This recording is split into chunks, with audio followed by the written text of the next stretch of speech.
យើងជាបងប្អូនមិនអាចចោលគ្នា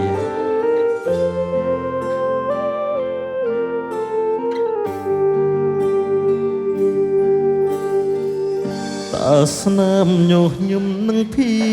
ពកក់ក្ដៅភាសាបងប្អូនបាត់ទៅណាអស់ហើយ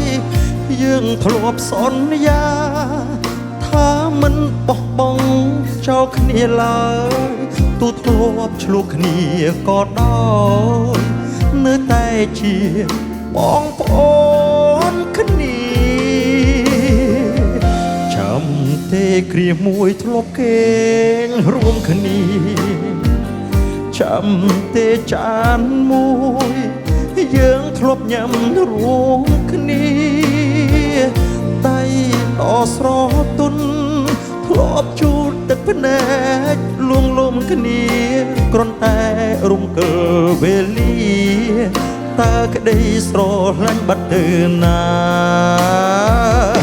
យូរប៉ុណ្ណាហើយដែលយើងដូចជាអ្នកដទៃអ្នកណាផ្លាស់ប្ដូរនិស្ស័យឲ្យលែងសើខ្វល់សុខទុក្ខគ្នាយូរប៉ុណ្ណាហើយ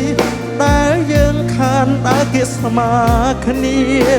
ឥឡូវភ្នែកយើងសម្លឹងគ្នាចាត់ទុំគ្នាក្នុងនៃបែបណាយើងជាបងប្អូនមិនអាចចោលគ្នាមិនថាពេលនេះយើងឆ្ងាយគ្នាយ៉ាងណាបើថ្ងៃមុនខុសលើកលែងទោសឲ្យគ្នាផងណាបងប្អូនគឺជាភាសាដែលស្ដាប់ឮហើយមិនឯកោ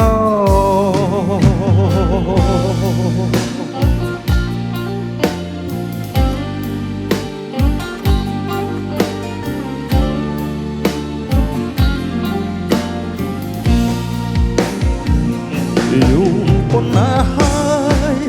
ដែលយើងដូចជាអ្នកដទៃអ្នកណាផ្លាស់ប្ដូរនិស្ស័យឲ្យលែងសើខ្វល់សុខទុក្ខគ្នាយូរប៉ុណ្ណាហើយដែលយើងខានដើរគៀស្មាគ្នាឥឡូវភ្នែកយើងសម្លឹងគ្នាចាត់ទុំគ្នាក្នុងនៃបែបណាយើងជាបងប្អូនមិនអាចចោលគ្នាមិនថាពេលនេះយើងឆ្ងាយគ្នាយ៉ាងណាបើថ្ងៃមុនខុសលើកលែងទោសឲ្យគ្នាផងណាបងប្អូនគឺជាភាសាដែលស្ដាប់ឮហើយមិនឯកោ